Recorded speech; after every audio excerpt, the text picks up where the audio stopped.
분위기 바꿔볼게요. 세상에 우리 시쳇말에 그런 게 있습니다. 참 막막할 때 그래도 뭔가 희망의 빛이 보일 때 그런 말 하잖아요. 야, 참 진짜 세상에 죽으란 법은 없구나. 이런 말을 혼자 넋두리처럼 되뇌이고 합니다. 그런데 이분은 진짜 하나뿐인 아내가 큰 힘이 됐답니다. 누군지 사연 들어보시고 이어가 보도록 하겠습니다. 나는 죽어야 되는 존재구나.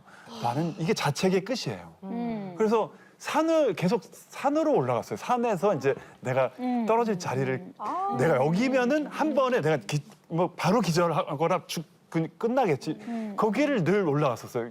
그런데 어느 날은 그 당시엔 여자친구였으니까 전화가 안 되니까 제가 이제 그 전에 조짐이 있으니까 슬리퍼를 신고 후레쉬를 들고 산을 내가 맨날 거기 올라가는 걸 아니까 거기를 막 나한테 뒤져서 찾아낸 거예요. 그래서 왜 그러냐고 막 소리를 지르면서 그래서 도대체 너는 왜 제가 모질게 굴었거든요. 너도 내 돈 보고 너도 내 돈 보고 나 이용하려고 그러는 거야? 그랬더니 왜 나한테 왜 그래? 죽을까 봐 걱정하는 사람한테 왜 그러는 거야? 나한테 소리를 지르더라고요. 왜 그렇게 못난 짓을 하려고 그래?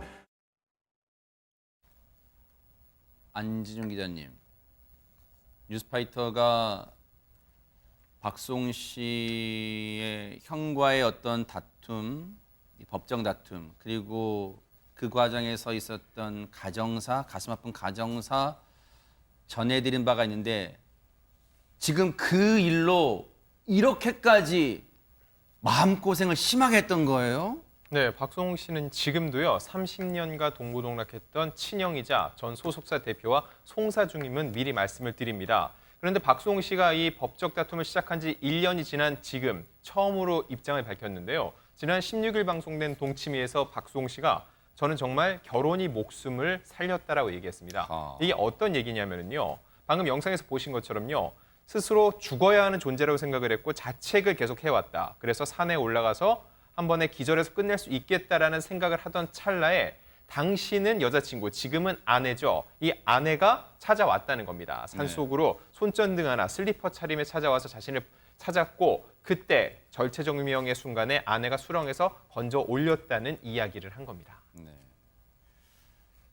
사실 겪어보지 않은 사람 모를 거예요. 왜냐하면 그 와중에 손전등을 들고 애타게 자신의 사랑하는 미래 남편 될 사람 박송 씨를 찾아 헤맸던 애인분이 그 애인분한테 박송 씨가 오죽하면 너도 나 돈 보고 지금 이러는 거냐? 날 이용하려는 거냐? 그런 말을 내뱉었어요.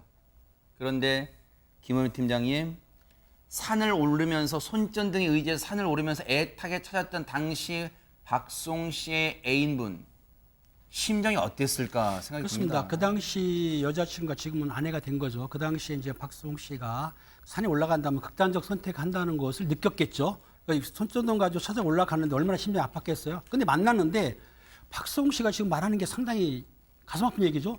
너 내 돈 보고 그러냐? 이 아내는 그랬다는 거예요. 당신이 무슨 돈이 있냐? 죽을까 봐 그렇지. 그러니까 결과적으로 그 아내가 그렇게 자기한테 헌신적으로 했기 때문에 아내가 날 살리려고 했기 때문에 지금 박수홍이 있다. 그러니까 앞으로는 박수홍 씨는 아내한테는 최선을 다해야죠.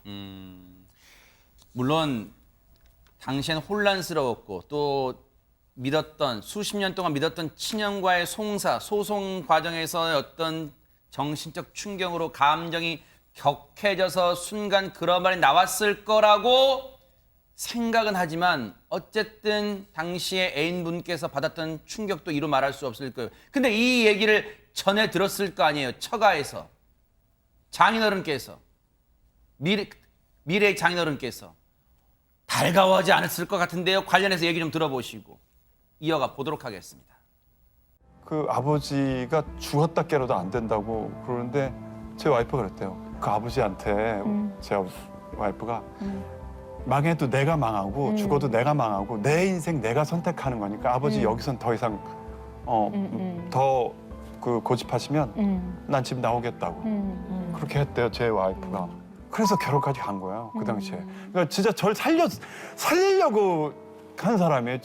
나도 처음으로 이기적으로 제가 결혼하자 그런 거예요. 살려고. 그러니까 나 진짜 인생에서 다홍이랑 제 와이프랑 만난 게 제가 정말 인생에 날 살려준 존재들이에요. 정말 잘 살 거예요.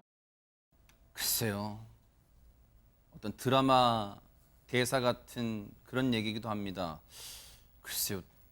자신의 아버지는 반대하는 결혼을 그 앞에서 내 인생은 내 것이고 내가 선택하겠다. 그래서 박수홍 씨를 선택하려는 그 여성분. 야, 이거 어떻게 봐야 될까요? 김현주 평론가님. 글쎄요, 뭐 사랑하는 모든 사람들이 결혼의 꼬리는 못하잖아요. 정말 그 인생의 동반자가 된다는 건 특별한 인연이 있어야 가능한 것인데 지금 저 내용을 보자면은 사실 장인어른 입장에서는 내가 죽었다 깨나도 이 결혼은 안 된다라고 반대하실 법했습니다. 그렇지만 또 박수홍 씨 입장에서는 정말 내가 살려고 이 사람을 이기적으로 선택을 한 거다. 이런 이야기를 또 하고 있잖아요. 그러니까 양측의 입장이 좀 다르기는 하지만 그렇지만 이것이 이제 해피 엔딩인 것은 4년 동안 만나왔는데 이 부인이 지금 23세 연하입니다. 23세.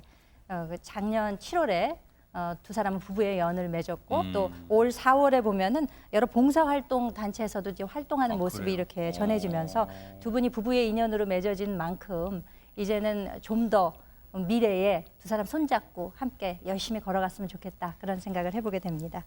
사실 박수홍 씨는 뭐 여러모로 팔방미인이고 안 나오는 뭐 예능 방송 거의 없죠. 그런데 이제 MBN 입장에서도 참 효자입니다. 왜? MBN의 간판 프로그램 동치미를 지금 원년부터 500회 넘게 진행해 오고 있는 안방 주인이에요. 그런데 박성배 변호사님, 화면으로 봤을 때는 박수홍 씨 우리가 500회를 볼 동안 야, 연예인은 뭐 세상에 제일 필요 없는 게 연예인 걱정 그런 말이 있는 것처럼 잘 살 거다 생각했는데 이렇게까지 극단적 선택을 생각했을 정도로 이렇게까지 진짜로 아픔이 있었어요?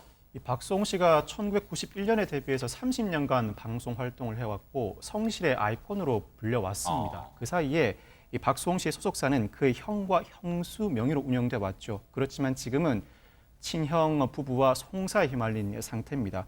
박수홍 씨 측은 친형 측으로부터 30년간 출연료 100억 원대를 떼었다는 입장입니다. 즉 수익을 7대 3으로 나누어 가지기로 했는데 친형이 그 금액을 다 착복했다. 장 보는 것, 마사지, 사우나, 고가 의류, 생필품 구입에까지 그 비용을 지출했다는 입장입니다. 결국 박수홍 씨 측 지난해 6월 친형 부부를 상대로 86억 원의 손해배상 청구 소송을 제기했는데 그 이후 검찰 조사 과정에서 친형 부부가 박수홍 씨의 개인 통장에서 무단 인출한 추가 횡령 정황이 발견되었다면서 손해배상 청구액을 116억 원으로 늘린 상태입니다. 사실 지금도 소송이 끝난 거 아니고 진행 중이에요. 근데 김보람 변호사님 친형 측도 뭐 입장이 있을 텐데 지금 어떻게 좀 흘러가고 있습니까? 이게 지금 가족 간의 소송이기는 하나 실질적으로 이제 법인에서 대부분의 자금을 횡령한 것으로 보이고 최근에는 이제 박수홍 씨의 개인 통장에서도 횡령한 정황들이 보인다라고 해서 금액을 추가한 것으로 보이는데 이게 법인이 피해자가 되는 형태가 되고 또 박수홍 씨도 이제 처벌을 원하고 이렇기 때문에 친족이라고 해서 특별규정이 좀 적용되기는 좀 어려운 부분들이 있어 보이고요. 다만 현재 이제 법인 자금을 그러니까 형이 이제 인출해 가는 과정에서 수익 배분 약정이 실제로 어떻게 되고 자금을 어떤 식으로 인출되어 갔는지 이런 부분들이 좀 입증되는 부분이 이제 관건일 것으로 보이고요. 사실 횡령으로 인정이 되는 금액이 특정이 되면 민사에서 손해배상금을 받아서 승소하는 것도 가능해 보이는데 다만 금액이 이제 박수홍 측에서 주장하는 금액일지 그 부분은 조금 더 지켜봐야 될 것 같긴 합니다. 안 그래도 친형과의 문제, 법정 다툼으로 힘들 박수홍 씨의 가슴을 2번 후벼 파는 그런 말들이 있대요. 그 얘기도 마저 들어보시고 이어가 보도록 하겠습니다. 사진을 찍어서 보내줘요. 그거를 장고를 보내주는데 누가 그걸 의심합니까? 당해보지 않은 사람들이 할 수 있는 얘기는 너무 많아요. 저한테 가장 제가 상처가 받았던 게 뭐냐면요. 저를 너무 잘하는 분인데 저를 위로한다면서 전화해서 그래 너무 막 힘들지. 그런데 너도 잘못이 있으니 감내해야 되지 않겠니? 그래서 형 제가 무슨 잘못이 있어요? 너가 어쨌든 믿은 잘못이 있고 네가 그거를 간과한 잘못이 있고 확인하지 않은 잘못이 있고 그래서 세상에 제가 형한테 그랬어요. 형 그게 위로예요? 사실 그런 말이 있잖아요. 아는 사람이 더 무섭다. 평소 알고 지냈던 지인이라는 사람이 위로한답시고 이 말을 했다는 거예요. 안진용 기자님. 네, 사실 주변 이 가장 가까운 사람의 위로를 받고 싶겠지만요. 정작 이 박수홍 씨의 위로를 전한 사람은 따로 있었습니다. 바로 1991년 KBS 7기 공채 개그맨인 유재석 씨인데요. 최근에 박수홍 씨가 한 방송에 출연을 해서 본인의 신경을 토로했는데 그 영상 말미에 유재석 씨가 등장을 해서 위로의 메시지를 전한 겁니다. 사실 아직까지 이 법적 분쟁 중에 민감한 이슈라서 쉽지 않았을 텐데 이 연출 PD에 따르면은요. 유재석 씨가 박수홍 씨에 대해서 조금이라도 이렇게 위로의 마음을 전하고 싶어서 참여했다고 하고요. 제가 취재한 바로는 박수홍 씨가 운 이유가 또 하나 있는데 박수홍 씨는 유재석 씨가 참여한 이유를 전혀 모르고 있었습니다. 그날 현장에서 영상을 틀었을 때 유재석 씨가 등장한 걸 알았기 때문에 갑자기 북받쳐오르는 감정을 추스르기 어려웠었다고 얘기를 했습니다. 네. 박수홍 씨 여러모로 힘들 겁니다. 하지만 이제 형과의 소송은 소송대로 진행하되 지금은 이제 어엿한 가장이잖아요. 또 아내분을 위해서라도 다시 툴툴 털고 우뚝 서는 모습 보여주시길 기대해 보도록 하겠습니다.